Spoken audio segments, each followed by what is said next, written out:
Good morning, everybody. Please can I welcome everyone to this meeting of the Licensing Subcommittee taking place in the Wharton Suite, Winchester Guildhall. The time is 10 a.m. My name is Councillor Chris Westwood. I'm one of the committee members for this particular Licensing Subcommittee. Please can I advise that all open parts of the meeting are being audio recorded and live streamed from the Council's website. In addition, a video recording of the meeting will be uploaded to the Council's YouTube channel after the meeting. Please can I remind anyone joining virtually to turn off the cameras and mute their microphones until invited to speak. Please can I also remind members to speak clearly and remember to use your microphone.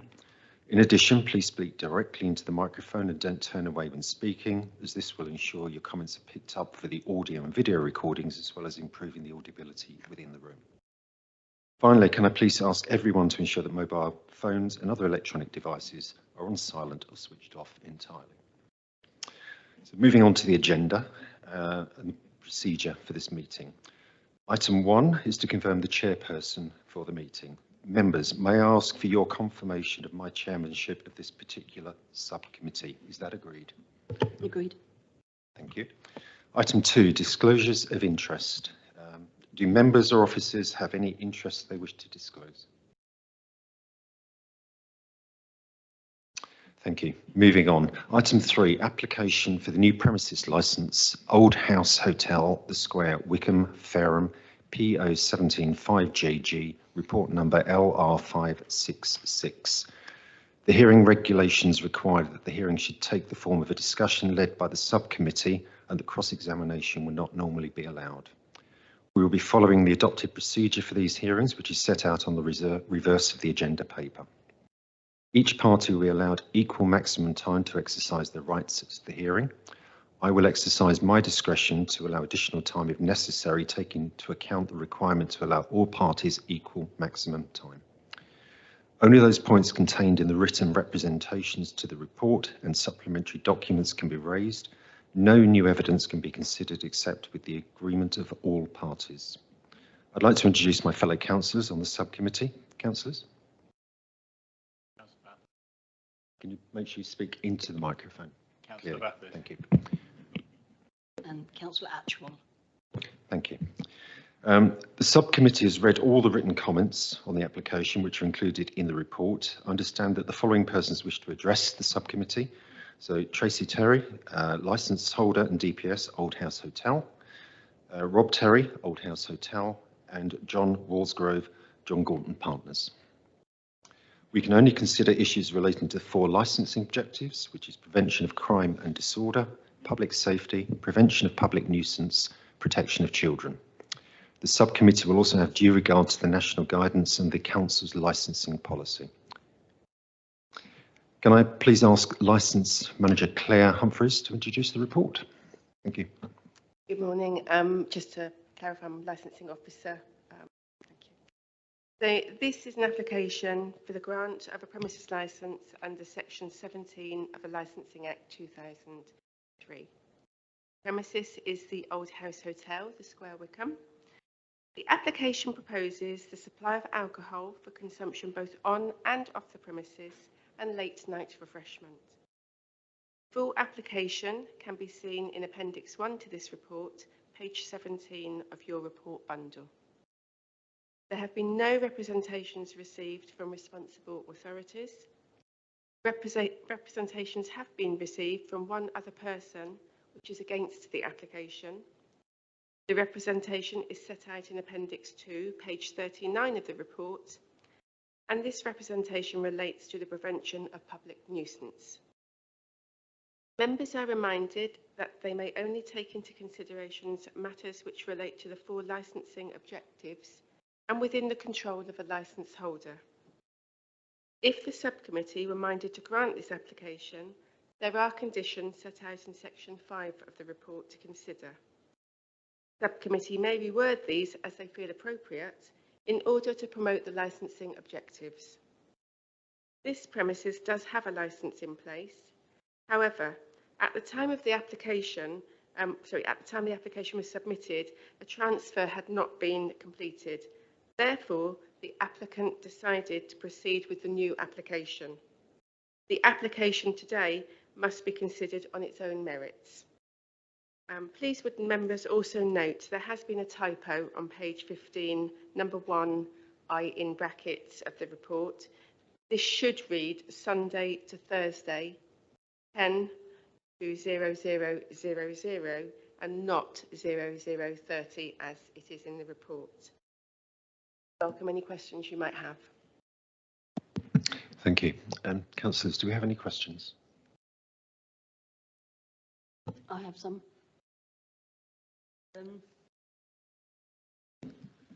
Just noted in the application, there's a few mentions regarding extending the hours. Find the page. For example, on Fridays till 1 in the morning, page 22.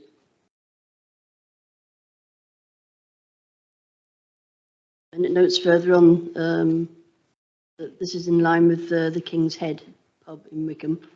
When I've looked at the King's Head pub, the licence they have, Friday only goes on till midnight. So I just wondered why they're referring to the King's Head. Okay. So you're mentioning your application about the King's Head has kind of similar time opening times, but you would like to extend it to 1 in the morning. The King's Head is actually only open till 12 midnight. In relation to the sale of alcohol, the Friday and Saturday closing, our understanding that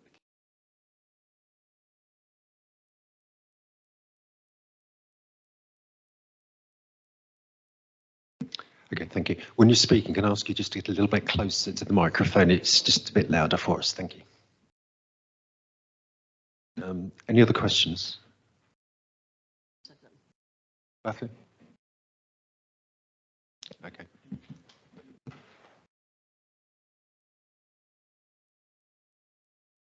you like me to clarify the times we have on the licence for the... Yes, please.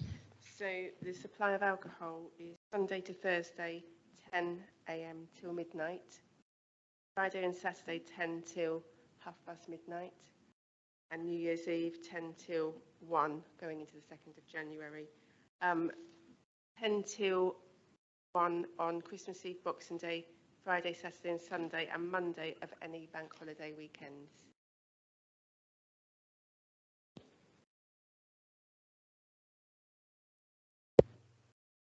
So just for my, because I'm not quick enough to write it all down, does that align with what is being requested on this application?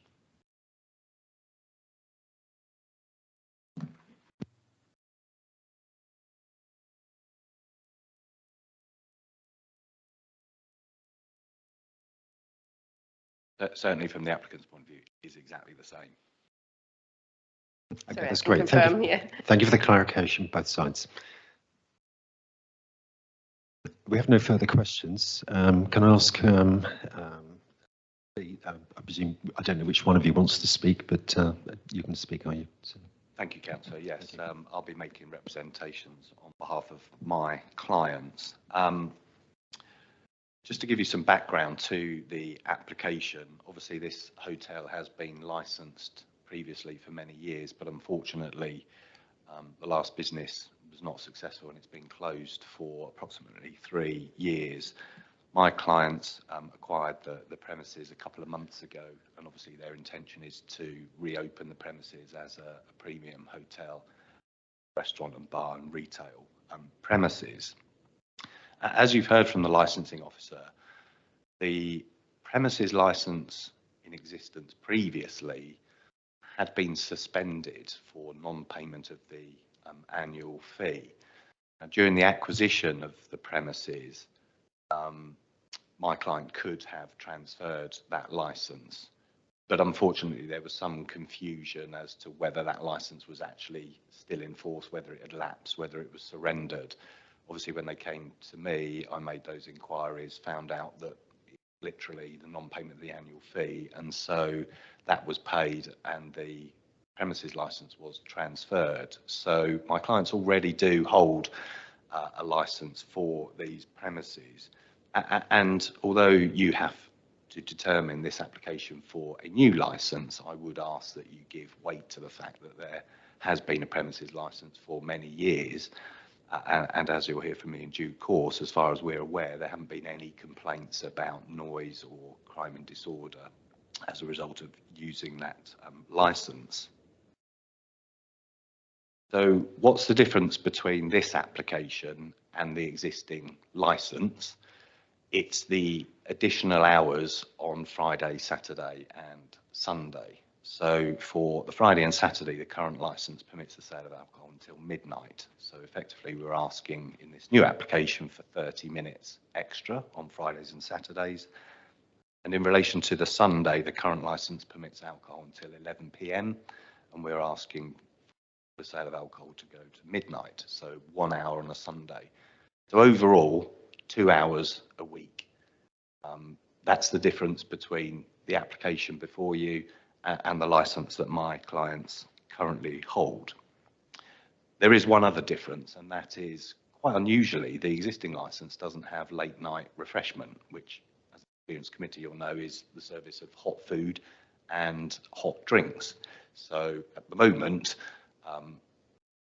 visitors to the hotel would not be able to get a cup of coffee after 11 o'clock, which, frankly, I'm sure you would imagine a hotel seems a little daft. So late night refreshment has been added to this application.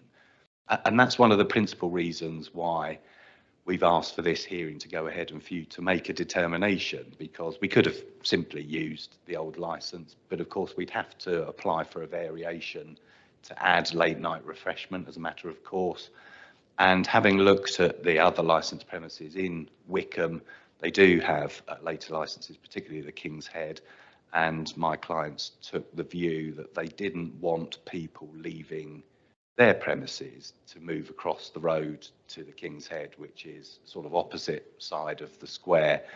Obviously, they want to keep their customers with them to enjoy the entire evening with them and not have that transience, which you would think in a village square might not happen, but I can certainly say from experience of dealing in licensing over the last 30 years, definitely if there are later premises, then people will move across to those later premises to enjoy the rest of their evening and to continue enjoying themselves. So we say actually this application has an advantage in that if you granted those extra hours, you wouldn't get any transience between customers walking across the road from this premises to the King's Head. So in relation to the points in support of the application, I'm going to set out 11 points for you to consider. I'll run through those briefly and then I'll go into a bit more detail on each point. Now, I appreciate that is going to take some time, but of course my clients have invested a considerable sum of money in these premises. This application is absolutely crucial for the success of this premises, and therefore I must cover every point in detail. So just running through those 11 points, the first one would be there aren't any objections from responsible authorities. Secondly, there's no objections from anyone other than one resident who lives in the neighbouring property. I mention that because public nuisance requires there to be a class of persons affected by any nuisance. And if only one person is affected by nuisance, that is a private nuisance and not a public nuisance.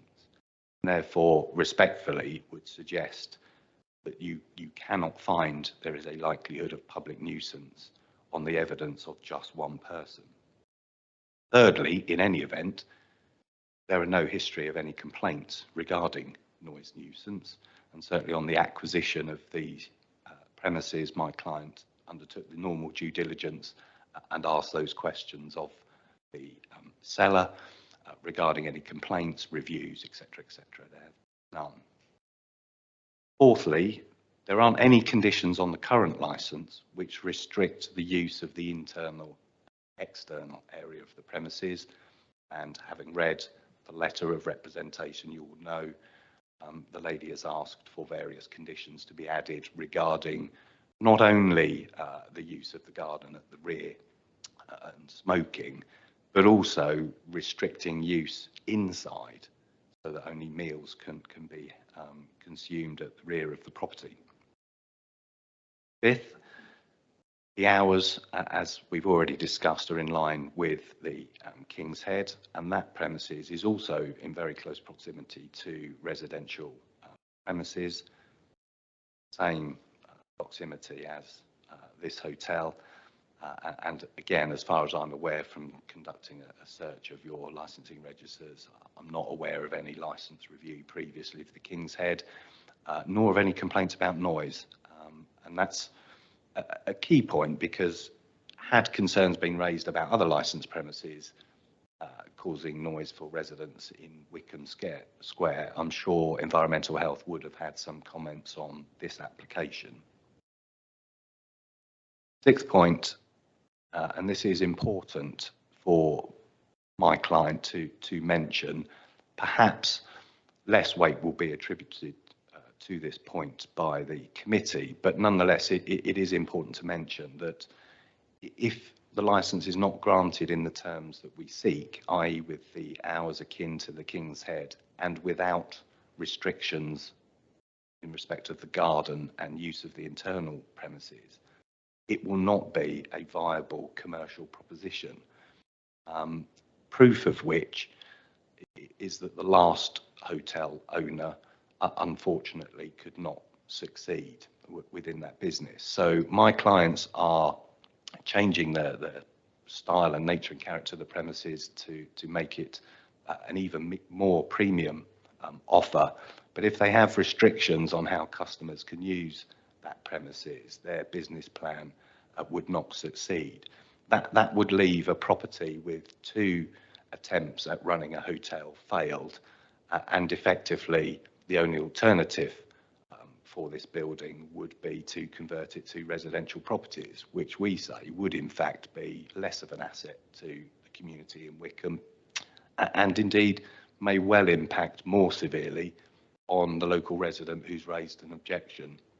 You will note, of course, that that lady has kindly said she's not opposing the licence application and wishes the hotel well, so she clearly wants the business to succeed, and that's the point I'm making, that without a licence that we've applied for, we don't believe it can succeed. The 7th point, excuse me, we will put forward that the applicants have demonstrated exceptional care in meeting the concerns of this particular neighbour, and you'll hear in due course what efforts they've made since acquiring the property to address concerns, which we say are sufficient without the need to impose further conditions on the new licence. 8th point, the applicant has received very positive feedback from other local residents, particularly the neighbour on the left-hand side of the hotel, as opposed to the lady who's objecting, who lives on the right-hand side as you look at the property, and also huge support from the local parish council. I think everybody in Wickham is looking forward to the opening of this property and giving people another fantastic venue to attend in Wickham. 9th point, the number of bedrooms has actually been reduced. So previously it operated as a 12-bedroom hotel. My client took the view that if a premium hotel was to be operated, every bedroom must be en suite, and so has certainly in the process of reducing the number of bedrooms down to 6, so that all of those 6 bedrooms can be luxurious and have en suite facilities. And of course, only having 6 rooms means there's a lower capacity at the hotel, which can only logically have a beneficial effect in relation to the risk of any nuisance from noise.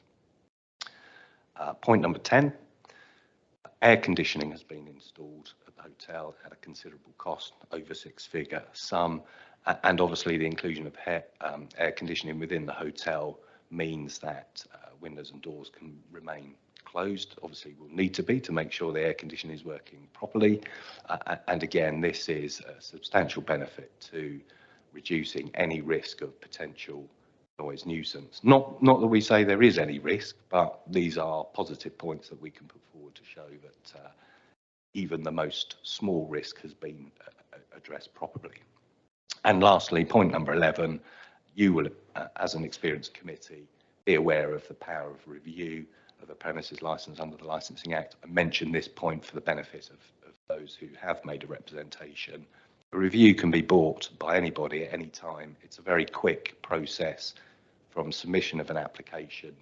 You'd be in a hearing before the committee in 6 to 7 weeks. And therefore, if there were any credible evidence at all of any crime and disorder or public nuisance associated with the premises, those can be addressed. As opposed to what I respectfully suggest this morning is that there is a perceived risk, which we say does not exist, and I would say does not need to be addressed by the imposition of conditions which impact on the business. The whole point of the Licensing Act was to give flexibility to responsible owners to operate their businesses unrestricted with regulation, and for committees to adopt a light touch to applications, knowing that it could be reviewed at any time. Those are the 11 points. I just want to go over some of those in a little bit more detail. So in dealing with no objections from responsible authorities, again, as an experienced committee, you've probably heard this argument a number of times, but I make it again for the benefit of those who have objected. Under the Section 182 guidance issued under the Licensing Act, you are directed to give weight to the views of the responsible authorities, who are said to be the experts in their respective fields. So attaching great weight to what the police have to say about crime and disorder, and equally so your environmental health officers about public nuisance. So, as I've said, the difference in the application is 30 minutes, sale of alcohol Friday, Saturday, 1 hour on Sunday, and late night refreshment. The police and environmental health officer have raised no concerns, and following that Section 182 guidance, I would respectfully submit that you would have to hear substantial credible evidence from those objecting to this application to go against the views of those two experts.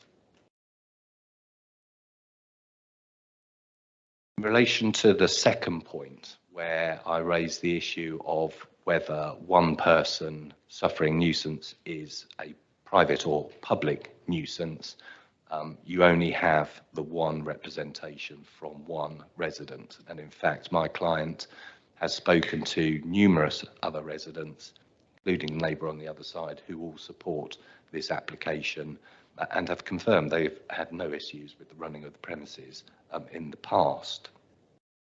I think it's important to point out, again, for the benefit of Ms. Skipwith, who has made a representation, that there are adequate powers to deal with private nuisance outside of the Licensing Act, and that's under the Environmental Protection Act, where if one person is suffering a nuisance, they can seek themselves a noise abatement notice, or they can ask the Council's Environmental Health Office to investigate and issue noise abatement notices if it's proved there is a statutory noise nuisance. So there is legislation alongside licensing which would deal with any nuisance. As I've stressed before, we do not consider we are going to cause any nuisance whatsoever. So in relation to this point, I reinforce my statement that I think it would be inappropriate for you to impose any conditions which limit the use of the garden outside, or indeed the internal use of the premises, in the absence of any credible evidence to suggest that there would be a nuisance. And I don't read within Ms. Skipwith's representation anything which suggests that there is such credible evidence. So point 3 was there haven't been complaints, and as I said to you, this premises has operated as a hotel for many years, so I can just skip over that really, because you're attaching weight, as I have asked, to the fact that environmental health have not objected. In relation to point number 4, which there's no conditions on the licence which currently restrict the use. So essentially, if my clients use the existing license, which they're perfectly entitled to do, they can use that garden at any time for any purpose in terms of people smoking outside. It is their desire that they would want to allow their customers to smoke outside in the rear garden, because that's where they're providing tables and chairs. They don't want to have to say to people, no, you must go outside and stand in the street, which frankly is not very pleasant for those people walking up and down Wickham Square if there's 3 or 4 people outside the premises at any one time smoking. That to point out that obviously this is a small capacity venue, so the restaurant is intended to have 60 covers within it, and obviously I've said there will be 6 bedrooms. And of course, as the evening progresses, there will be a gradual dispersal of customers who leave the premises to go home. And so at the later hours, where perhaps you consider there might be a greater risk of noise nuisance, then of course there's going to be far fewer people in the premises at that later hour in any event. And in relation to perhaps what I would consider is the only possible cause of noise nuisance with the garden late at night, I would draw this committee's attention to the fact that the number of people that are smoking these days is constantly on the decline. And in fact, I had a look at the statistics on the Office of National Statistics, and the survey, the most recent survey they carried out in 2020 showed that just under 14% of the UK population are smoking currently, which has reduced considerably. So in 2011, just over 20% of people in the UK were smoking. It sounds a daft point to make, but essentially there are only going to be 1 or 2, 3 people outside smoking at any given time. They're not going to be creating a level of noise that would cause any nuisance to the local neighbours. And indeed, as I've said, it's been an unrestricted licence before, so that garden has been used late at night. Indeed, Mr. and Mrs. Terry were customers of the previous premises and have observed people out in the garden late at night. And as we know, there have been no complaints or review of the licence in the past. So it's worked before, why can't it work again? So the 5th point was the hours are the same as the King's Head. I've already given you an explanation as to why that is important. It will stop, if we have the same hours, it will stop any transience of the customers between the 2 premises. And again, referring back to the commerciality point, that if they have less hours, then they may actually miss out on some customers who choose to go to the King's Head and enjoy the entire evening at those premises. We want to be able to give customers choice and to be able to enjoy themselves for the same period of time that they can at a premises which literally is across the square from them. Commercial viability. Here the added detail really is just to give a bit more information about how premium this premises is going to be and its nature and character. So in terms of the bedrooms, the average cost of a night stay will be £750 per night per room. And in terms of the menu and selection of wines available, again, it will be a premium offer. And you may or may not be aware that my clients at Quad Park have a vineyard, and they will be stocking fine wines at this venue. Not to make any boast at all, but just to emphasise the point about the premium nature of this hotel, that they'll have wines available to customers in the tens of thousands of pounds.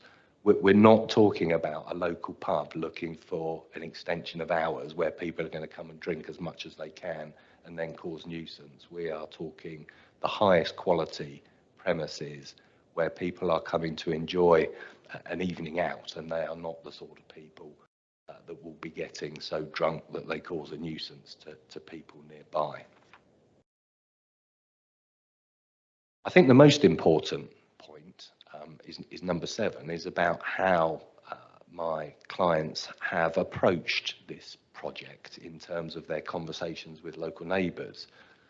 As I said to you, I've been doing licensing now for 30 years and up and down the country, and every committee welcomes the fact that licence holders communicate with people that they may impact upon, and I'm sure this committee is no different to any other. And that's what Mr. and Mrs. Terry have done. So they have had conversations with Miss Skipwith before the application was submitted, and they have made concessions already. So the lady asked initially, there was a smoking shelter which was not too far away from her property. So this is the previous owners. So in relation to the premises, you would have seen from the plan, there is a driveway separating the hotel and Miss Skipwith's property, and this smoking shelter was on the sort of outside driveway, and she asked whether that could be moved, and Mr. Terry did that straight away. So could understand why there might be some concerns about that. So has removed that altogether. So there wouldn't be anybody smoking in the lane, for want, or driveway, for want. I just want to make sure no one's being misled. We've stopped the use of it. It's currently being used as a bin store, so it's not been removed. The use has been removed, my apologies. And then also planted an 8-foot mature hedge along the wall of the garden, which obscures Miss Skipwith's view to the garden, and of course that would act further as noise attenuation for anybody sat in the garden. Again, I'm sure you can appreciate an 8-foot mature hedge is not a cheap investment, and he's only done that for Miss Skipwith's benefit, for nobody else's. So he has already gone a long way, in my view, to listen to those concerns and address them, and both Mr. and Mrs. Terry want to assure this committee that they will continue to do so. It's very much an open door policy, so if any of the residents of Wickham have any concerns about the impact of the hotel, all they need to do is go and have a conversation, and they will work through any issues with those people. And so I would hope that positive response already shows how responsible these licence holders are, and that they can be given the trust by this committee in having a licence unrestricted by those conditions, and to manage it to ensure the 4 licensing objectives are promoted. I've already made enough of the other points regarding the positive comments from residents, the reduction of the number of rooms having a beneficial effect on the risk of noise nuisance and the air conditioning. And of course, the last point was in relation to the review. I don't propose to add any more to those points, but obviously would ask you to attach great weight to those. So in conclusion, when assessing this application, I would respectfully suggest the question this committee should be asking itself is whether a credible risk of public nuisance has been identified by those making representations. If such a risk has been identified, and we say it hasn't, but that's your decision, of course, if such a risk has been identified, is it appropriate and proportionate to impose conditions on the licence to address that risk, given what I've said about the nature and character of the property, its history, and the overriding point about the experts of the police and environmental health saying they have no concerns if you grant the licence as applied for. So, councillors, I appreciate I have spoken for some time now. It is at a conclusion, so on behalf of my clients, I would like to thank you for listening to our representations. Obviously, we can answer any questions you may have, or if Ms. Skipwith has any questions, I'm more than happy to deal with those as well. Thank you, Mr. Walsgrove, for a very comprehensive and thorough report. Thank you. Councillors, do you have any questions? No questions. I have one question. Obviously, we've got the representation from Ms. Skipworth here today, and she's not here to represent herself. So I would like just to, if it's appropriate for you and you're happy, I'd like just to go through that that letter that she sent in and just to understand how the points she's raised are being addressed. And I think you've alluded to many of them already, but I'd just like to revisit it so that we've been thorough on this representation from Ms. Skipworth.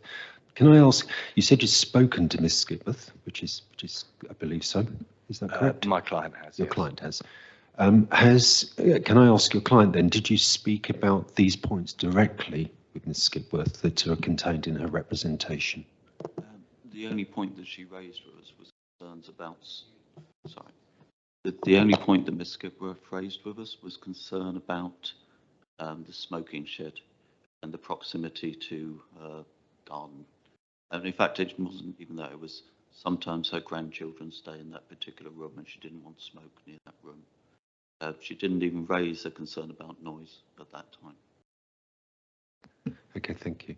And presumably you clearly spoke to her about the smoking area. What was the discussion around the hedge, or was that an initiative that you just took without discussion there, just to obviously be the responsible and careful neighbour? Again, there was a hedge for part of the garden, but the previous owners had taken out about 8 foot of hedge to allow access to this smoking shed, which also meant all the people sitting in the orangery part of the restaurant were literally looking at a back door to her garden that she doesn't actually use because her main entrance is on the other side of the building. That's where she drives in, etc. But this is a secondary entrance. But we didn't feel it was appropriate for people to be overlooking her garden. And as we weren't having the smoking shed, we brought mature hedge and filled in the rest of that on the basis that then also any light from the orangery, for instance, wasn't going out across towards her property. We did also, just so you're aware, we didn't just speak to her on one occasion. She's come in about 3 or 4 times and toured the building with me. I've shown her progress of the refit. She's come on our open day. And prior to these representations, which were quite a shock to us, we weren't expecting any issues at all. I would have thought to reapproach and discuss these points, but as I'd mentioned to with licensing, it didn't feel appropriate. She's in her 80s, and I didn't want her to feel under any pressure in any way from approaching her and knocking on her door after she had raised these points. Okay, thank you. And just to pick up one final point. Sorry, Claire, it's not working properly. One final point from her representation talks about, well, she's talking about unacceptable noise. That was her main point, and she mentions music on the premises. Can you just clarify whether there is any music, live or recorded music on the premises, and whether it's inside or outside, and hours and so on? Yes. So originally. My clients had submitted an application which included music, but given concerns raised, they then resubmitted the application by removing the request for music. So there is no music after 11 o'clock. They can, of course, play background music, which isn't licensable and obviously wouldn't cause any nuisance. So there will be an intention going forward to consider having music, but only within the deregulated hours up to 11 o'clock. But again, this goes back to the commercial viability of a premises where you have to try certain things to succeed. And so whether, for example, having, I don't know, a jazz night, whether that works or not, you have to try those things to see whether it's popular enough to come along. So I couldn't say to you, well, yes, there's definitely going to be a roster of live music. It might be every now and then, it might be never. They might try 1 or 2 events where people say, actually, we don't want the music, it's disturbing the ambience of the restaurant, etc., etc. So that's why we've changed the application, only go for deregulated hours because it's not considered a nuisance before 11 o'clock in any. Thank you.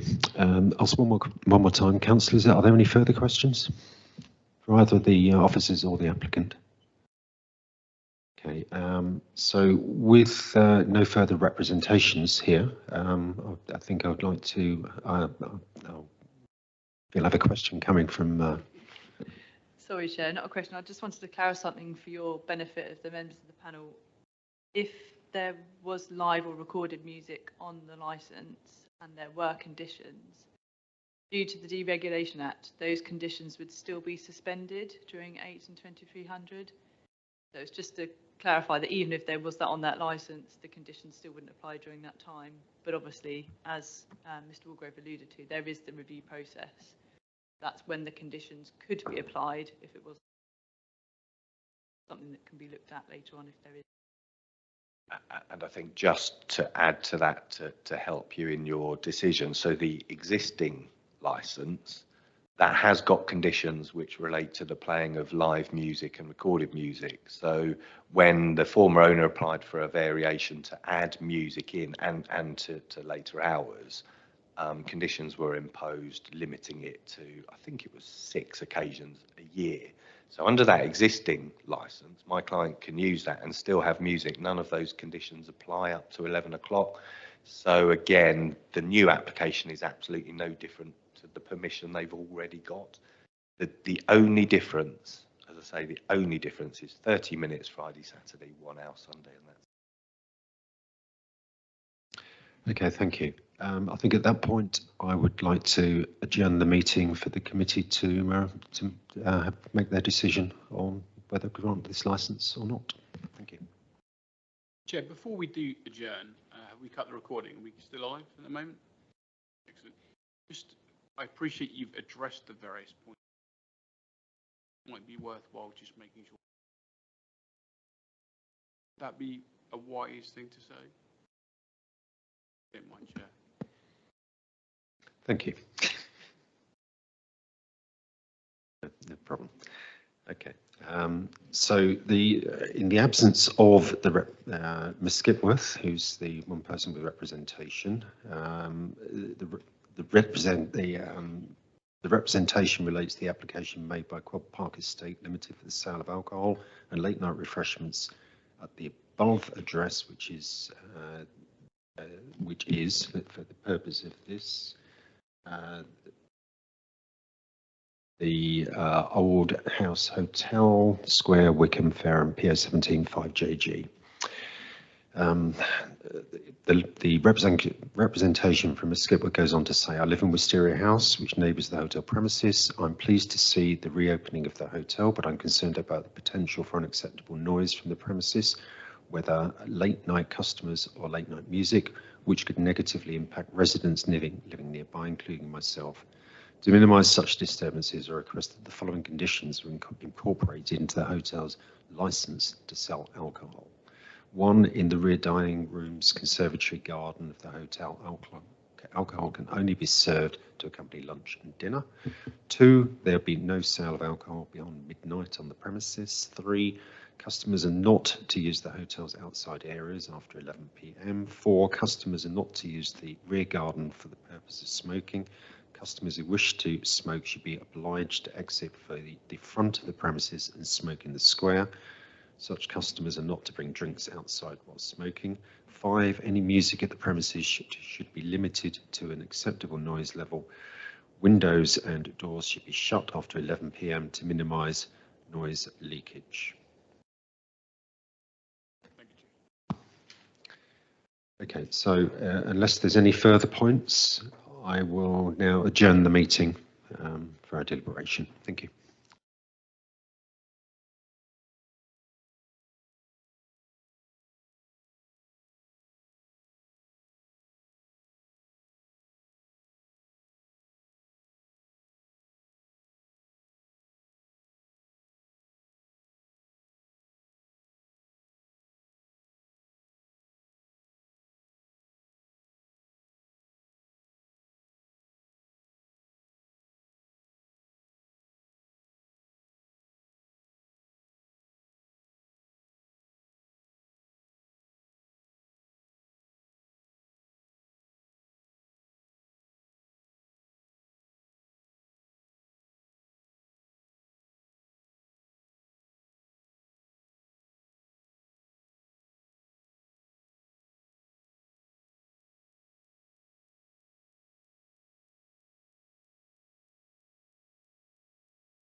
Welcome back.